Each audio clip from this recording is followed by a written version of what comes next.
Macaca pelo setor esquerdo do campo. Atenção, Léo Oliveira levanta na boca do gol, escorada de peito, a bola sobra, um chute fatal do Bruno Lopes, golaço! É gol, é gol, é gol, é gol, é gol, é gol, é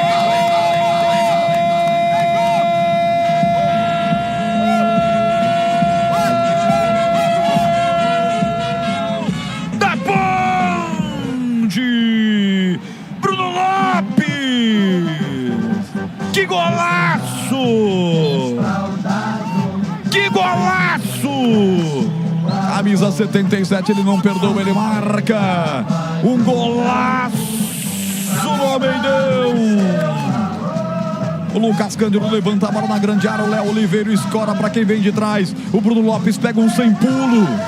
Ela bate no chão ainda, vai pro fundo do gol do Botafogo. Bruno Lopes é fatal, é letal e bota fogo no jogo. 2 Botafogo, 1 pra Ponte, o que vale é o detalhe, conta aí, Pepe.